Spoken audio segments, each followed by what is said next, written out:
ngasi video sidadi heading sinaba tamji ko heading sinare dana aduga loirak pada kino muk tawba bookmark akhona bookmark khi Google Chrome daga dum bookmark se hapsalaga next time aina yam toina changba site oragadi bookmark hapsala thammaga access tawbi dum leidana ko heavit amaka adugum bagi kino je yengji ko isana semjaraga da wako issue da direct sangjal le yengje si hang to heading sinabje smaidum sinabe ko se direct hausal je h1 nam kana makha emet abbreviation thore ko enter namjal kana sine lak ka doise ado in amet hapsal je hojki di ko kama hapsan si ke this is heading 1 haise this is heading 1 haise le je silare ko aduga makha ine ne sumaina ama tawge ko shortcut ama hairake ko enter namagana h2 ne sumaina h2 e be mahutta ne ama tawroke ba sije sigi lines de layring ida ina alt ne shift ne down arrow key ne si namge ko si nam kan to makha exact mayam lak pro sije shortcut ni ko ina chamana ba ko content ama yam di semdo kitang semdo po darkar oi ba adugum e ga ra si shortcut se sinna ba yai ko nungai bani ko sije aduga h1 je sije ina se h2 semdo ke ba preview ut ke ko nungai na ba preview je se heading 1 smai sound le ko duna karigum ba ina website amada web page amada achauba heading am khakna hoge ga haire gi sumaina hoduine ba adi heading 2 gi sinna bagi matang ju lakhini adu duna yengje haidi mogi chaw bagi mong je khena bu yengje ba ko direct website to inchang yengge se khena je open in browser to yengje sini ko leidu ja ado hojik se yengji ko sida h2 je ina sida mu ina sumaina tongana h2 adagi di sida jo mu h2 kana sumai sindu ko mu hotane amukta pulap sinbe mo ongam khak leba kamai taw da kan sinong alt je nam na ne to mouse se click tak law number sita zong number samana chatra ali tadi ama semdok pada masam dan semdok rani h3 yare ko adagi di muk samana na hoski dama ai taw ge ko makha kumdara ko deju ko mai taw ni arrow down button ni ko ai nammi do sida na h4 nam age ba h4 nam e ko size ki khenab ji khangi ko aduga makha dang nam e nang nam h5 amuk nam je khangi ko adagi di h5 sina h6 adagi di number gi dim yam number yari ko adu busum picture ko mong je ngo ba h7 keno ne html dane ko h6 phone le ka duije sidagi di lai ro makha tarak pusdi jang heading ne sinai je mak to bo koina mafam khangna kai dano ma gi khena bu do khangna bai ne ba chaw pu do natre ne ado si asukam pi e sidagi na picnic ngai ke su leitre ko sena pick pusi heading oina ke sina roba khangna ra wapam ni ko si aduna practically sina matam du ai 16 sininga sizna ninga ke su leite ko aduna ai 6 fau la kani kaktha lage si je ado heading sina bagi kana ba je heng khoina website kum ba je adum hype taram badi yare hana ju beginner kangbu da kitang taram draga ju search engine optimization gana la idana search engine optimization hai je kana ngum na search torok matam da magi sinari keyword to kudam ne se best selling laptop kana thire khalajine bitare khone heading the best selling laptop kana e gi bajine hayeng search engine optimization kana bala kani sum haina hairam bai wani ko heading gum ba khone e bi kino se e bai mong ni sina du heading e bai kana bajine best kino trending laptop in 2026 kana e gi matam da heng adu khone search engine optimization da num kana ba du magi ju kana bim lei ko adu na yam kan changjan gi heng SEO matang na tawje ado si leire sini icham chami ko kyam leite aduga paragraph sinna ba gemga tawje paragraph hasina kaino ha kan dane khudam moina ina kari mo khar ininge khallaje boko word na khudam moina khuje si agi website se story telling gumba adugumba gi kino ne khallaje na traga na ko definition gum ininge khallaje boko kari gumba tutorial site ama ge target di koina pije sinamani dana adu enter dun ahan be season ko lo ina traje koina visual code vs code sinna be kana be sini ko masagi dum yogja bane enter nam kan thorok tra ado words ina met ma isan ba yai ko so man isan da ta raga june koina format oina ne e ba hai tare ne pre ahan da gi oina mo function da le so man e ko lorem aduga se khudam oina lorem 10 hai se lorem 10 haraga di nc je enter tak lo na matam da kai masa mathan da han da gi jera 10 word tarani ko se la ka duija dum thiri yeng ja re ado nc word 10 is phainam 50 mu e re khale je ko si khumjal lage nungai te word se 50 ininge khale ju ta ene ka ine lorem 50 ni isalo lorem 50 is tak no 50 ni ko la ija adu sida ama kha kam hai horage si je tu sumain e matam san de na san da sing thok sing jin ama darkar roidra सिगुमसे तौहल्लोगे हायरगदीको सिदा view the चंगेदना अदुगा word rape ना यावनेब नत्रगना कनोद ALT गा jet button गिसे पुन्ना नंबा synonym कान तो सोमना सलमदो लेट्रेको horizontal scroll ba kano se bar je yaudre ko sina mu yeng banu ngabne asomna kan je yeng je direct browser da sumaina ni ko lak toisa ko na sigi phajabagi semtok semjin de ko na tawji ko hauji aina utlis de sumna ngi kamaina ut ka de kamaina sinna je kamaina thok de haibe mu ong du ne ba sini ko paragraph tek p tek sizna ba je si sine aina makha da amag ju p mong i re khala je ba ko p ma i kana di next paragraph tong hor ko du ne si je ko da man sidana kama isi lorem 18 haijale ma ta haijan ji ko lorem 18 ayu ta si next paragraph tong iram ba ne i dra sumaina i re khangani ko heading ga paragraph ka sinna je koina ko se khudam tutorial ma ta isan je khudam na kamai easy ga se ma ta haijan ji ko ngak tang gi oina sigi lorem ji ibe mahutta kamai ni se sumaina ta haijan ji ngak tang gi no ko kamai easy ga se what is python ne ta haijan je ngai na what is python ko smaila ani aduga aina makha da answer ji i doine ba answer ji matam no answer ji kama ire ka ge ha kan da smai i doine dana p tek la ani ko aduga answer la ani aduga python is a programming language isan ta ma ngaktangi ame ta sum isan be wani ko python is a programming language ha ta haijala je ba ngaktangi ame ta isan be wani ko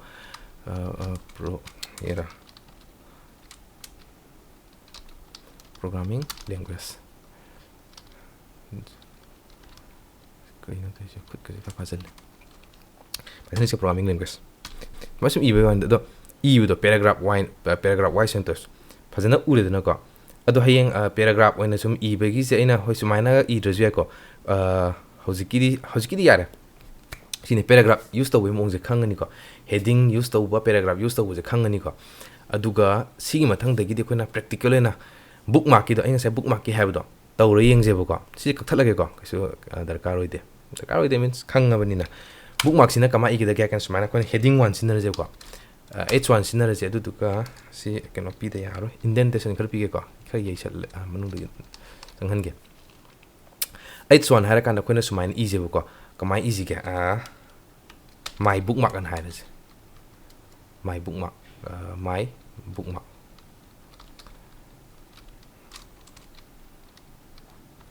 my bookmark se ire je aduga singa hapchan se nungai na mai thoki yeng ji ko somna kan da my bookmark na leire ko aduga my bookmark sida khoina yam toina sizna ba website ki keno khara hapchan je ko aduga bookmark khara i je ba sida mai thoki sum yeng ji ko my bookmark sida kamai re pe hojik se paragraph te easy ko p de easy ba p de easy ra kamai ji yare phare p de to misal je hojiki ni ko sigi je heta p de lo i ni habla na te ko khoina se han i re yeng ji se kamai ni ji ge google len isala je google ko google g o o g l e google len i re je ba google len le re ko si google ja khoina hoji nam kan na si website ke su chat loi ko nam ba ya de ko si website je mai website te redirect to han ge hadi saran ge link to open to han ge hai tar ga di kamai to ka de ge ha kan sumain ama le ko se khoina kai sinar kan ha kan da sigi je a na me dana a na ma kan enter nam jalo ba du h ref na thoi ko ahan magi sum yeng gi je hai bani ko mo ong do hana yeng gi jam si mai ha da tawru je ba na te h ref adu sigi je h ref je link hap tu ne ko sigi da https www.google.com google.com si is adu sidana sigi sida ni ko ani ki karak sidane inverted comma ge manung da nataba sigi sida ina google na i ge aina i je horen gyan tarakani ko si google na isan ge ba hojik si kai thora ni ha kan de ko somsa se ba hoji ang to google era to eko sida ai se camera na anjan ba ge mai se utr monitors google an to si nam ma yeng je ba aina taklong nam ma tam na kamai tar ni to google web page thora eko sida ai yung sonong back chat ke sidang lak de ne si nam ba yaro ko p de i ge ba ge paragraph tek ne p tek ho ge ba ge ne si le ra sumai to na khoina myam am i be ba dai makha da atopam go i je hoji asina google le re da na ko google na tab je kari easy ge mathang da met haijan ji ne se e mong i re ge href da youtube.com yang se https www.youtube.com youtube.com ꯁꯤ ꯂꯩꯔꯦꯀꯣ ꯑꯗꯨꯒ ꯁꯤꯗꯅ YouTube ꯁꯤ ꯂꯩꯔꯁꯦꯕ ꯌꯦꯡꯁꯤꯀꯣ ꯁꯤꯗꯪ ꯂꯩꯔꯦ YouTube ꯑꯃꯨꯛ ꯂꯥꯛꯑꯦꯀꯣ ꯐꯔꯦ ꯁꯤ ꯂꯩꯔꯦ ꯁꯤ ꯂꯩꯖꯔꯁꯨꯅ ꯀꯩꯁꯨ ꯀꯥꯏꯗꯦ ꯑꯗꯣ ꯁꯤꯁꯦ ꯄꯔꯦꯡ ꯁꯥꯅ ꯂꯥꯛꯇ꯭ꯔꯥ ꯄꯔꯦꯡ ꯁꯥꯅ ꯂꯥꯛꯄꯁꯤꯒꯤꯅꯤꯀꯣ ꯑꯩꯅ ꯉꯁꯥꯏ ꯁꯤꯗ ꯄꯤ ꯇꯦꯛ ꯄꯦꯔꯥꯒ꯭ꯔꯥꯐꯀꯤ ꯃꯅꯨꯡꯗ ꯑꯣꯏꯅ ꯏꯖꯦꯅ ꯍꯥꯏꯔꯤꯁꯦ ꯁꯤꯁꯦ ꯒꯨꯒꯜ ꯂꯩꯔꯦ ꯑꯗꯨꯒ ꯄꯤꯒꯤ ꯃꯅꯨꯡꯗ ꯂꯥꯛꯍꯟꯕ ꯍꯥꯏꯇꯥꯔꯦ ꯁꯤꯒꯤ ꯄꯣꯠꯁꯦ ꯄꯦꯔꯥꯒ꯭ꯔꯥꯐꯀꯤ ꯃꯅꯨꯡꯗ ꯀꯃꯥꯏꯅ ꯂꯥꯛꯍꯟꯕ ꯌꯥꯒꯦ ꯍꯥꯏ ꯀꯥꯟꯗ ꯁꯤ ꯀꯩꯅꯣ ꯂꯩꯔꯦ ꯒꯨꯒꯜ ꯂꯩꯔꯦ ꯑꯗꯒꯤꯗꯤ ꯁꯤꯗꯅ ꯁꯤ ꯑꯗꯨꯝ ꯏꯟꯖꯟꯕ ꯌꯥꯏꯀꯣ ꯁꯤꯗ ꯁꯨꯃꯥꯏꯅꯁꯦ ꯑꯩ ꯑꯃ ꯇꯧꯔꯛꯀꯦꯀꯣ ꯁꯤꯗ ꯅꯨꯡꯉꯥꯏꯅꯕ ꯄꯤꯁꯦ ꯁꯤ ꯄꯨꯂꯞꯁꯦ ꯁꯨꯃꯥꯏꯅ ꯏꯟꯖꯜꯂꯁꯦ ꯁꯤꯁꯦ ꯂꯧꯊꯣꯛꯑꯒꯦ ꯁꯤ ꯂꯧꯊꯣꯛꯑꯦꯀꯣ ꯄꯤ ꯇꯦꯛ ꯃꯅꯨꯡꯁꯤꯗꯅꯦ ꯑꯩ ꯁꯤ ꯄꯨꯂꯞ ꯏꯟꯖꯟꯈꯤꯕꯒꯤ ꯋꯥꯅꯤꯗ ꯀꯟꯇ꯭ꯔꯣꯜ X ꯇꯧꯔꯒ ꯀꯟꯇ꯭ꯔꯣꯜ V ꯌꯦꯡꯁꯤꯀꯣ ꯁꯤꯒꯤꯁꯦ ꯇꯧ ꯍꯥꯏꯕ ꯅꯠꯇꯦꯀꯣ ꯇꯣꯉꯥꯟꯅꯗꯤ ꯂꯩꯔꯦꯀꯣ ꯁꯤꯒꯤꯁꯦ ꯇꯧ ꯍꯥꯏꯕ ꯅꯠꯇꯦ ꯍꯌꯦꯡ ꯑꯩꯈꯣꯏꯅ ꯂꯤꯁꯠ ꯑꯃ ꯇꯝꯃꯛꯈꯤꯅꯦꯕ ꯂꯤꯁꯠ ꯋꯥꯏꯁ ꯏꯕꯒꯤ ꯁꯤ ꯂꯤꯁꯠꯀꯤ ꯇꯥꯏꯞꯇ ꯊꯣꯛꯇ꯭ꯔꯅꯦ ꯑꯗꯣ ꯍꯧꯖꯤꯛꯅ ꯁꯨꯝ ꯄꯦꯔꯥꯒ꯭ꯔꯥꯐ ꯑꯣꯏꯅ ꯌꯨꯁ ꯇꯧꯕ ꯇꯝꯃꯤꯅ ꯄꯦꯔꯥꯒ꯭ꯔꯥꯐ ꯇꯧꯁꯦꯕ ꯑꯦꯗꯚꯥꯏꯖꯦꯕꯜ ꯑꯣꯏꯗꯦꯀꯣ ꯁꯨꯃꯥꯏꯅ ꯁꯤꯖꯤꯟꯅꯕꯁꯦ ꯔꯤꯀꯃꯦꯟ ꯇꯧꯗꯦꯀꯣ ꯑꯗꯨꯕꯨ ꯁ꯭ꯇꯤꯜ ꯍꯧꯖꯤꯛꯀꯤ ꯑꯣꯏꯅꯗꯤ ꯁꯤꯒꯤ ꯌꯨꯁ ꯇꯧꯕꯒꯤ ꯃꯑꯣꯡꯁꯤꯗ ꯌꯦꯡꯈꯤꯁꯦꯅ ꯑꯩꯅ ꯁꯨꯃꯥꯏꯅ ꯎꯠꯄꯩ ꯋꯥꯅꯦꯕꯀꯣ ꯆꯞ ꯃꯥꯟꯅꯅ ꯁꯤꯗꯁꯨ ꯄꯤ ꯇꯦꯛꯇꯣ ꯑꯗꯨꯝ ꯍꯥꯞꯆꯤꯟꯕ ꯌꯥꯔꯦꯀꯣ ꯄꯤ ꯇꯦꯛ ꯂꯥꯛꯑꯅꯤ ꯑꯗꯨꯒ ꯁꯤꯒꯤ ꯄꯣꯠꯁꯦ ꯁꯤ ꯉꯁꯥꯏꯒꯤ ꯑꯩꯅ ꯑꯃ ꯁꯣꯔꯠꯀꯠ ꯑꯃ ꯇꯥꯛꯄꯗꯣ ꯑꯗꯨꯃꯥꯏꯅ ꯄꯨꯂꯞ ꯇꯧꯔꯁꯦꯀꯣ ꯁꯤꯅꯦ ALT ꯕꯇꯟꯁꯦ ꯅꯝꯃꯒ ꯁꯤ ꯀ꯭ꯂꯤꯛ ꯇꯧꯕ ꯀꯥꯟꯗ ꯑꯅꯤꯃꯛꯁꯦ ꯑꯩꯈꯣꯏ ꯇꯧꯕ ꯌꯥꯏꯀꯣ ꯑꯗꯨꯝ ꯏꯁꯥꯅ ꯇ꯭ꯔꯥꯏ ꯇꯧꯔ ꯌꯦꯡꯉꯣꯀꯣ ꯍꯧꯖꯤꯛꯀꯤꯗꯤ ꯑꯩ ꯑꯗꯨꯝ ꯇꯧꯁꯜꯂꯒꯦ ꯁꯤ ꯅꯝꯃꯦ ꯍꯧꯖꯤꯛꯀꯤꯕꯨꯗꯤ ꯑꯩꯅ ꯏꯆꯝ ꯆꯝꯅ ꯁꯤ ꯀꯟꯇ꯭ꯔꯣꯜ X ꯅꯝꯃꯦ ꯑꯗꯨꯒ ꯀꯟꯇ꯭ꯔꯣꯜ V ꯁꯤꯁꯤꯅ ꯑꯃꯨꯛ ꯌꯨꯇ꯭ꯌꯨꯕꯅꯦꯕ ꯂꯥꯛꯀꯗꯣꯏꯁꯦꯀꯣ ꯁꯨꯃꯥꯏꯅ ꯂꯩꯗꯣꯏꯅꯦ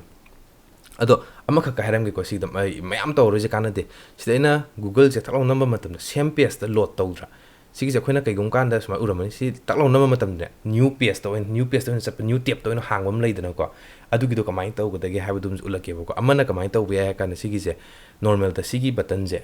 ꯃꯥꯎꯁ ꯁ꯭ꯀ꯭ꯔꯣꯜ ꯕꯇꯟꯁꯦ ꯀ꯭ꯂꯤꯛ ꯑꯣꯏꯅ ꯇꯧꯕ ꯍꯥꯏꯇꯥꯔꯦ ꯁꯤꯗ ꯑꯗꯨꯁꯨ ꯌꯥꯏꯀꯣ ꯑꯩ ꯇꯧꯔꯛꯀꯦꯀꯣ ꯁꯤ ꯇꯧꯔꯛꯀꯦ ꯀ꯭ꯂꯤꯛ ꯁꯤ ꯀ꯭ꯂꯤꯛ ꯇꯧꯔꯒꯁꯨ ꯁꯣꯝꯗ ꯅ꯭ꯌꯨ ꯇꯦꯞ ꯑꯣꯏꯅ ꯍꯥꯡꯉꯤꯀꯣ ꯑꯗꯨ ꯅꯠꯇꯕ ꯑꯃꯅ ꯀꯃꯥꯏꯅ ꯇꯧꯒꯗꯒꯦ ꯍꯥꯏ ꯀꯥꯟꯗꯅꯦ ꯁꯨꯃꯥꯏꯅ ꯂꯩꯀꯣ ꯁꯤꯒꯤ ꯅ꯭ꯌꯨ ꯇꯦꯞꯇ ꯍꯥꯡꯕꯒꯤꯁꯦ ꯀꯃꯥꯏꯅ ꯇꯧꯒꯗꯒꯦ ꯍꯥꯏ ꯀꯥꯟꯗꯅꯦ ꯁꯨꯃꯥꯏꯅ ꯇꯧꯕ ꯍꯥꯏꯇꯥꯔꯦ A ꯂꯩꯔꯅꯤꯗꯅ ꯑꯗꯨꯒ ꯁꯨꯃꯥꯏꯅ ꯏꯕ ꯇꯥꯔꯒꯦꯠ ꯁꯤ ꯃꯊꯪ ꯊꯣꯛꯂꯛꯏꯁꯤꯅꯤꯀꯣ ꯇꯥꯔꯒꯦꯠ ꯏꯀꯣꯜ ꯇꯨ ꯂꯥꯛꯇ꯭ꯔꯥ ꯀꯩꯅꯣ ꯃꯥꯡꯈ꯭ꯔꯦ ꯔꯦꯐ ꯃꯥꯡꯈ꯭ꯔꯦ ꯇꯥꯔꯒꯦꯠ ꯏꯁ ꯏꯀꯣꯜ ꯇꯨ ꯍꯥꯏꯔꯀꯥꯟꯗ ꯁꯤꯗ ꯑꯟꯗꯔꯁꯀꯣꯔ ꯕ꯭ꯂꯦꯡ ꯑꯅ ꯏꯕꯩ ꯋꯥꯅꯤꯗ ꯁꯤꯁꯦ ꯏꯁꯟ ꯃꯇꯝꯗ ꯑꯁꯣꯝꯗ ꯀꯃꯥꯏꯅ ꯂꯥꯛꯀꯗꯒꯦ ꯍꯥꯏ ꯀꯥꯟꯗ ꯌꯦꯡꯁꯤꯀꯣ ꯀ꯭ꯂꯤꯛ ꯇꯧꯔꯛꯀꯦꯀꯣ ꯇꯣ ꯃꯁꯥ ꯃꯊꯟꯇ ꯑꯇꯣꯞꯄ ꯅ꯭ꯌꯨ ꯇꯦꯞ ꯑꯝꯗ ꯍꯥꯡꯉꯛꯇ꯭ꯔꯥ ꯁꯤꯒꯤꯁꯦ ꯑꯗꯨꯝ ꯍꯥꯞꯄ ꯌꯥꯏꯀꯣ ꯁꯤꯃ ꯂꯩꯔꯦ ꯁꯤꯗꯁꯨ ꯑꯗꯨꯝ ꯍꯥꯞꯆꯜꯂꯁꯦ ꯀꯣꯄꯤ ꯄꯦꯁ ꯑꯗꯨꯝ ꯇꯧꯁꯜꯂꯁꯤ ꯃꯇꯝ ꯃꯥꯡꯗꯅꯕꯀꯣ ꯁꯤ ꯑꯗꯨ ꯑꯣꯏꯇꯥꯔꯒꯗꯤ ꯁꯤ ꯀꯃꯥꯏꯅ ꯇꯧꯒꯗꯒꯦ ꯍꯥꯏꯔ ꯀꯥꯟꯗ ꯁꯣꯝꯗ ꯅꯝꯕ ꯃꯊꯟꯗ ꯌꯨꯇ꯭ꯌꯨꯕꯁꯨ ꯉꯥꯏꯔꯦ ꯁꯣꯝꯗ ꯅꯝꯀꯥ ꯁꯨꯃꯥꯏꯅ ꯆꯠꯂꯅꯦꯕ ꯃꯊꯟꯇ ꯀꯥꯟꯅꯕꯗꯨꯅꯤꯗꯀꯣ ꯁꯤꯒꯤꯁꯤ ꯁꯤꯖꯤꯟꯅꯐꯝꯁꯦ ꯃꯐꯝ ꯆꯥꯅ ꯑꯗꯨꯝ ꯁꯤꯖꯤꯟꯅꯖꯦꯕ ꯁꯤꯅꯤꯀꯣ ꯉꯁꯤꯒꯤꯗꯤ ꯁꯨꯃꯥꯏꯅ ꯇꯧꯁꯦ ꯑꯗꯨꯒ ꯁꯤꯒꯤ ꯄꯤ ꯇꯦꯛ ꯍꯥꯏꯗꯤ ꯄꯦꯔꯥꯒ꯭ꯔꯥꯐ ꯇꯧꯔꯒ ꯏꯕꯒꯤ ꯃꯑꯣꯡꯁꯦ ꯑꯦꯗꯚꯥꯏꯖꯦꯕꯜ ꯑꯣꯏꯗꯦ ꯔꯤꯀꯃꯦꯟ ꯇꯧꯗꯦ ꯕꯠ ꯁ꯭ꯇꯤꯜ ꯍꯧꯖꯤꯛ ꯐꯥꯎꯕꯒꯤ ꯑꯣꯏꯅꯗꯤ ꯄꯦꯔꯥꯒ꯭ꯔꯥꯐ ꯑꯩꯈꯣꯏꯅ ꯂꯤꯁ ꯀꯩꯀꯥ ꯁꯦꯝꯕꯗꯣ ꯇꯥꯛꯇ꯭ꯔꯤꯕꯅꯤꯅ ꯁꯨꯃꯥꯏꯅ ꯇꯧꯁꯦꯕ ꯌꯥꯔꯅꯤꯀꯣ ꯁꯤꯅꯦ ꯚꯤꯗꯤꯑꯣꯁꯦ ꯍꯧꯖꯤꯛ ꯐꯥꯎꯕꯒꯤꯗꯤ ꯏꯆꯝ ꯆꯝꯕꯗ ꯍꯦꯗꯤꯡ ꯌꯥꯝ ꯑꯗꯨꯝ ꯑꯩꯈꯣꯏꯅ ꯗꯥꯏꯔꯦꯛ ꯑꯣꯏꯅ ꯄꯣꯏꯟꯠꯇꯨ ꯁꯠ ꯂꯥꯎ ꯂꯥꯛꯁꯟꯕꯒꯤꯅꯤꯀꯣ ꯑꯇꯣꯞꯄ ꯃꯌꯥꯝ ꯑꯃ ꯍꯥꯏꯗꯕꯤꯗ ꯍꯦꯗꯤꯡ ꯀꯃꯥꯏꯅ ꯁꯤꯖꯤꯟꯅꯒꯅꯤ ꯑꯗꯒꯤꯗꯤ ꯑꯩꯈꯣꯏꯅ ꯄꯦꯔꯥꯒ꯭ꯔꯥꯐꯁꯦ ꯀꯃꯥꯏꯅ ꯁꯤꯖꯤꯟꯅꯒꯅꯤ ꯑꯗꯒꯤꯗꯤ ꯂꯤꯡꯀꯨꯝꯕ ꯆꯠꯀꯦ ꯍꯥꯏꯔꯒꯗꯤ ꯀꯃꯥꯏꯅ ꯇꯧꯒꯗꯒꯦ ꯍꯥꯏꯕꯗꯨꯒꯤ ꯑꯩꯅ ꯑꯦꯛꯖꯥꯝꯄꯜꯁꯤꯒ ꯂꯣꯏꯅꯅ ꯑꯊꯨꯕꯗ ꯍꯥꯏꯇꯥꯔꯦꯀꯣ ꯁꯠ ꯂꯥꯎꯅ ꯑꯇꯣꯞꯄ ꯇꯧꯗꯕꯤꯗ ꯑꯗꯣ ꯁꯤꯒꯨꯝꯕ ꯁꯦꯝꯕꯁꯦ ꯀꯅꯥꯒꯨꯝꯕ ꯁꯨꯃꯥꯏꯅ ꯍꯥꯏꯕ ꯌꯥꯏ ꯁꯤ ꯑꯗꯨꯝ ꯁꯦꯝꯕ ꯑꯩꯈꯣꯏꯁꯨ ꯍꯩ ꯀꯩꯅꯣ ꯁꯤꯗꯤ ꯑꯗꯨꯝ ꯑꯩꯈꯣꯏꯅ ꯁꯦꯝꯖꯗ꯭ꯔꯁꯨ ꯌꯥꯏꯑꯕ ꯑꯗꯣ ꯁꯤꯁꯦ ꯏꯁꯥꯅ ꯑꯗꯨꯝ ꯀꯩꯅꯣ ꯇꯧꯖꯕ ꯌꯥꯏꯀꯣ ꯑꯩꯒꯤ ꯑꯣꯏꯅ ꯁꯤ ꯁꯦꯝꯖꯔꯦꯗꯅ ꯁꯤꯁꯦ ꯑꯩꯅ ꯁꯦꯞ ꯇꯧꯁꯜꯂ ꯊꯝꯕ ꯌꯥꯏꯕ ꯁꯤ ꯁꯦꯞ ꯇꯧꯁꯜꯂꯦꯗꯅ ꯑꯗꯣ ꯑꯩꯅ ꯇꯣꯏꯅ ꯆꯪꯉꯛꯄꯗ ꯃꯣꯏꯅꯁꯦ ꯀꯩꯀꯩ ꯂꯩ ꯁꯥꯏꯠ ꯈꯔ ꯃꯌꯥꯝꯅ ꯆꯪꯅꯕ ꯁꯥꯏꯠ ꯈꯔ ꯏꯁꯥ ꯄꯥꯝꯖꯕ ꯑꯗꯨꯃꯥꯏꯅ ꯁꯨꯝ ꯍꯥꯏ ꯌꯨꯇ꯭ꯌꯨꯕ ꯃꯌꯥꯝ ꯆꯪꯅꯕꯀꯣ ꯌꯨꯇ꯭ꯌꯨꯕ ꯆꯪꯅꯩ ꯒꯨꯒꯜꯗꯁꯨ ꯅꯨꯃꯤꯠ ꯆꯪꯅ ꯂꯩꯔꯕꯅꯦ ꯑꯗꯒꯤꯗꯤ ꯀꯣꯏꯁꯟꯒꯨꯝꯕ ꯍꯪꯕꯁꯦ ꯍꯧꯖꯤꯛꯀꯥꯟꯗꯤ AI ꯇꯨꯜ ꯍꯥꯏꯔꯒꯅ ꯆꯦꯠ GPT ꯀꯣ ꯑꯗꯨꯒꯨꯝꯕ ꯃꯌꯥꯝꯁꯦ ꯑꯩꯅ ꯁꯨꯝ ꯍꯥꯞꯆꯜꯂ ꯊꯝꯕ ꯌꯥꯏꯑꯕꯀꯣ ꯃꯌꯥꯝ ꯑꯃ ꯍꯥꯞꯆꯜꯂ ꯊꯝꯕ ꯌꯥꯏ ꯑꯗꯨꯒ ꯑꯩꯅ ꯁꯨꯝ ꯁꯤꯒꯤ ꯄꯣꯠꯁꯦ ꯁꯦꯞ ꯑꯩꯈꯣꯏꯅ ꯁꯤꯒꯤ ꯄꯣꯠꯁꯦ ꯑꯗꯨꯝ ꯗꯦꯛꯁꯇꯣꯞꯇ ꯁꯤꯗ ꯑꯗꯨꯝ ꯍꯥꯞꯄ ꯊꯝꯕ ꯌꯥꯏꯕ ꯑꯗꯨꯗꯤ ꯀ꯭ꯂꯤꯛ ꯅꯝꯁꯤꯜꯂꯀꯥꯟꯗ ꯍꯌꯦꯡ ꯑꯗꯨꯝ ꯀ꯭ꯂꯤꯛ ꯇꯧꯁꯜꯂꯀꯥꯟꯗ ꯁꯤ ꯊꯣꯔꯛꯑꯅꯤ ꯑꯗꯨꯒ ꯑꯩꯅ ꯄꯥꯝꯖꯕ ꯃꯌꯥꯝꯗꯣ ꯊꯣꯔꯛꯑ ꯂꯩꯔꯕꯅꯤ ꯑꯩꯅ ꯆꯪꯅꯤꯡꯕ ꯃꯑꯣꯡꯗ ꯆꯪꯕ ꯌꯥꯔꯅꯦꯕ ꯍꯥꯏꯕꯗꯤ ꯁꯨꯝ ꯏꯁꯥꯅ ꯁꯥꯖꯕꯗꯣ ꯁꯨꯝ ꯅꯨꯡꯉꯥꯏꯗꯅꯀꯣ ꯕꯤꯠꯇꯨꯒꯤ ꯋꯥꯅꯤꯗ ꯏꯁꯥꯅ ꯁꯥꯕ ꯀꯩꯅꯣꯅꯦ ꯋꯦꯕꯁꯥꯏꯠꯅꯦ ꯁꯤꯒꯤꯁꯤꯗ ꯍꯥꯏꯕꯗꯤ ꯋꯦꯕ ꯄꯦꯖ ꯍꯥꯏꯇꯥꯔꯦꯀꯣ ꯁꯤꯗ ꯆꯪꯉꯀꯥꯟꯗ ꯑꯩꯅ ꯆꯪꯅꯤꯡꯕ ꯖꯒꯥꯗꯣ ꯑꯩꯅ ꯈ꯭ꯋꯥꯏꯗꯒꯤ ꯌꯨꯁ ꯇꯧꯕ ꯋꯦꯕꯁꯥꯏꯠ ꯑꯣꯏꯕ ꯌꯥꯏ ꯑꯗꯨꯒꯤ ꯁꯥꯏꯠꯇꯣ ꯑꯩꯈꯣꯏꯅ ꯆꯪꯕ ꯍꯥꯏꯁꯦ ꯁꯨꯝ ꯅꯨꯡꯉꯥꯏꯗꯅꯀꯣ ꯑꯗꯨꯒꯤꯅꯤꯀꯣ ꯑꯇꯣꯞꯄ ꯁꯦꯝꯃꯁꯨ ꯑꯩꯅ ꯕꯨꯛ ꯃꯥꯔꯛ ꯁꯦꯝꯕꯒꯤ ꯃꯔꯝꯁꯦ ꯑꯗꯨꯗꯨꯅꯦ ꯑꯗꯨꯅ ꯁꯤꯅꯦ ꯉꯁꯤꯒꯤ ꯚꯤꯗꯤꯑꯣꯁꯤꯗ ꯑꯩꯈꯣꯏꯅ ꯇꯝꯃꯤꯁꯦ ꯍꯦꯗꯤꯡ ꯁꯤꯖꯤꯟꯅꯕ ꯄꯦꯔꯥꯒ꯭ꯔꯥꯐ ꯁꯤꯖꯤꯟꯅꯕ ꯑꯗꯒꯤꯗꯤ ꯂꯤꯡꯛ ꯍꯥꯞꯆꯟꯕ ꯑꯗꯒꯤꯗꯤ ꯅꯝꯕ ꯃꯇꯝꯗ ꯅꯦꯛꯁ ꯄꯦꯖꯇ ꯀꯃꯥꯏꯅ ꯆꯠꯄ ꯑꯗꯨꯒꯤꯗꯨꯅꯤꯀꯣ ꯑꯗꯣ ꯅꯝꯈ꯭ꯔꯀꯥꯟꯗ ꯁꯤꯒꯤꯗꯣ ꯑꯃꯇꯪꯒ ꯍꯥꯏꯔꯝꯒꯦ ꯂꯥꯁ ꯑꯣꯏꯅ ꯁꯤ ꯉꯁꯥꯏꯒꯤ ꯑꯇꯣꯞꯄ ꯀꯂꯔ ꯑꯃ ꯑꯣꯏꯔꯝꯕꯅꯦ ꯅꯝꯗ꯭ꯔꯤꯉꯩꯗꯀꯣ ꯑꯝꯇꯪ ꯍꯥꯞꯆꯤꯜꯂ ꯌꯦꯡꯁꯤꯀꯣ ꯁꯦ ꯀꯩ ꯍꯥꯞꯁꯤꯒꯦ ꯄꯤ ꯇꯦꯛ ꯍꯥꯏꯔꯒ ꯑꯦ ꯇꯦꯛ ꯍꯥꯞꯄꯒ ꯀꯩ ꯍꯥꯞꯁꯤꯒꯦ ꯑꯃ ꯍꯥꯞꯆꯤꯟꯁꯤꯅꯦ ꯀꯩ ꯍꯥꯞꯁꯤꯒꯦ ꯑꯃ ꯍꯥꯏꯔꯣꯅꯦ ꯀꯣꯔꯥ https www.quora ꯁꯨꯝ ꯍꯥꯞꯆꯤꯟꯕ ꯑꯃ ꯍꯥꯞꯆꯤꯟꯕꯩ ꯋꯥꯅꯤꯀꯣ quora.com ꯁꯤ ꯍꯥꯞꯆꯤꯜꯂꯁꯦ ꯑꯗꯨꯒ ꯁꯤꯗꯅ ꯀꯣꯔꯥꯅ ꯍꯥꯞꯆꯤꯜꯂꯁꯦ ꯑꯗꯨ ꯌꯦꯡꯉꯣ ꯀꯂꯔꯁꯤ ꯌꯦꯡꯉꯨꯀꯣ ꯇꯣ ꯕ꯭ꯂꯨ ꯀꯂꯔ ꯑꯣꯏꯔ ꯂꯩꯇ꯭ꯔꯥ ꯋꯥꯟꯁ ꯅꯝꯈ꯭ꯔꯒꯗꯤ ꯑꯩꯅ ꯇꯥꯔꯒꯦꯠ ꯕ꯭ꯂꯦꯡ ꯍꯥꯞꯄꯝꯗꯦꯀꯣ ꯅꯝꯕ ꯀꯥꯟꯗ ꯅ꯭ꯌꯨ ꯇꯦꯞ ꯍꯥꯡꯉꯣꯏꯀꯣ ꯅꯝꯈ꯭ꯔ ꯃꯇꯨꯡꯗꯩꯗꯤ ꯍꯣꯔꯦꯟ ꯑꯁꯤ ꯉꯁꯥꯏ ꯕ꯭ꯂꯨ ꯀꯂꯔ ꯑꯣꯏꯔꯝꯕꯁꯦ ꯕ꯭ꯂू कलर ꯑꯣꯏꯔꯛꯑꯔꯣꯏꯀꯣ ꯑꯣꯏꯗ꯭ꯔꯦꯀꯣ ꯇꯣ ꯁꯤ ꯄꯔꯄꯜ ꯍꯥꯏꯗꯣꯏꯔꯥ ꯀꯩ ꯍꯥꯏꯗꯣꯏꯅꯣ ꯑꯗꯨ ꯑꯣꯟꯈ꯭ꯔꯦꯕꯀꯣ ꯁꯤꯅꯤꯀꯣ ꯁꯤꯝꯇꯪꯒ ꯍꯥꯏꯔꯝꯒꯦ ꯇꯧꯕꯅꯦ ꯂꯣꯏꯔꯦ ꯚꯤꯗꯤꯑꯣꯁꯦ ꯉꯁꯤꯒꯤꯗꯤ ꯁꯤꯗ ꯂꯣꯏꯔꯦ ꯑꯗꯨꯒ ꯑꯩꯅ ꯉꯁꯥꯏꯗꯒꯤ ꯚꯤꯗꯤꯑꯣ ꯁꯦꯝꯕꯁꯦ ꯁꯤꯁꯤꯃ ꯑꯗꯨꯝ ꯌꯥꯎꯔꯝꯗ꯭ꯔꯦꯀꯣ ꯁꯤꯝꯇꯪꯒ ꯍꯥꯞꯆꯤꯟꯒꯦ ꯑꯩꯅ ꯅꯝꯕ ꯄꯨꯡꯂꯣꯏ ꯂꯣꯏꯔꯀꯥꯟꯗ ꯑꯩ ꯁꯤꯁꯤ ꯎꯔꯦ ꯉꯁꯥꯏꯒꯤ ꯎꯔꯨꯗ꯭ꯔꯦ ꯁꯤꯝꯇꯪ ꯍꯥꯞꯆꯤꯟꯒꯦꯀꯣ ꯍꯥꯞꯆꯤꯜꯂꯀꯥꯟꯗ ꯑꯗꯨꯝ ꯄ꯭ꯔꯤꯚ꯭ꯌꯨ ꯑꯗꯨꯝ ꯇꯧꯔ ꯌꯦꯡꯁꯦ ꯈꯦꯠꯅꯕꯕꯨꯗꯤ ꯀꯩꯁꯨ ꯂꯩꯇꯕꯅꯤꯗ ꯑꯗꯨꯕꯨ ꯍꯌꯦꯡ ꯑꯁꯦꯡꯕꯗꯕꯨꯗꯤ ꯌꯥꯔꯛꯑꯣꯏꯕꯀꯣ ꯍꯌꯦꯡ ꯍꯥꯏꯗꯤ ꯄꯨꯔꯥ ꯀꯩꯅꯣ ꯇꯧꯔꯛꯑꯀꯥꯟꯗ ꯈꯤꯇꯪ ꯄ꯭ꯔꯣꯕ꯭ꯂꯦꯝ ꯈꯤꯇꯪ ꯂꯩꯔꯛꯀꯅꯤ HTMLꯒꯤ ꯇꯦꯛ ꯀ꯭ꯂꯣꯖ ꯇꯧꯗꯕꯒꯤ ꯑꯗꯨꯒ ꯉꯁꯤꯒꯤ ꯑꯩꯈꯣꯏꯅ ꯇꯧꯔꯤꯕ ꯀ꯭ꯂꯥꯁꯀꯤ ꯑꯣꯏꯅꯗꯤ ꯀꯩꯁꯨ ꯄ꯭ꯔꯣꯕ꯭ꯂꯦꯝ ꯂꯩꯇꯦꯀꯣ ꯌꯥꯔꯦ ꯁꯤꯝꯇꯪ ꯍꯥꯞꯆꯤꯜꯂꯝꯕꯅꯤ ꯑꯗꯨꯒ ꯃꯈꯥ ꯇꯥꯕ ꯚꯤꯗꯤꯑꯣꯁꯦ ꯃꯊꯪꯗꯒꯤꯗꯤ ꯑꯩꯈꯣꯏꯅ ꯂꯤꯁꯀꯨꯝꯕ ꯁꯤꯖꯤꯟꯅꯕꯒꯤ ꯃꯑꯣꯡꯗꯣ ꯑꯃꯨꯛ ꯇꯝꯃꯛꯑꯁꯦ ꯑꯗꯨꯅ ꯚꯤꯗꯤꯑꯣꯁꯦ ꯄꯥꯝꯃꯒꯗꯤ ꯑꯗꯨꯝ ꯂꯥꯏꯛ ꯇꯧꯕꯤꯔꯝꯃꯣ ꯑꯗꯨꯒ ꯀꯔꯤꯒꯨꯝꯕ ꯒ꯭ꯌꯥꯟ ꯇꯥꯗꯕ ꯈꯣꯠꯇꯕ ꯍꯪꯅꯤꯡꯕ ꯌꯥꯎꯔꯒꯁꯨ ꯀꯃꯦꯟꯇ ꯑꯗꯨꯝ ꯊꯅꯝꯃꯣ ꯑꯗꯨꯝ ꯑꯩꯅ ꯍꯦꯛ ꯌꯥꯕꯈꯩ ꯍꯦꯜꯞ ꯇꯧꯕ ꯉꯝꯕ ꯑꯣꯏꯔꯒꯗꯤ ꯑꯩ ꯑꯇꯣꯞꯄ ꯚꯤꯗꯤꯑꯣ ꯍꯥꯏꯗꯤ ꯊꯪꯅꯕ ꯚꯤꯗꯤꯑꯣꯗ ꯑꯗꯨꯝ ꯍꯦꯜꯞ ꯇꯧꯅꯕ ꯍꯣꯠꯅꯒꯦꯕꯀꯣ ꯁꯤꯅꯦ ꯉꯁꯤꯒꯤꯗꯤ ꯁꯤꯗ ꯂꯣꯏꯁꯜꯂꯁꯤꯀꯣ ꯑꯗꯨ ꯑꯣꯏꯇꯥꯔꯗꯤ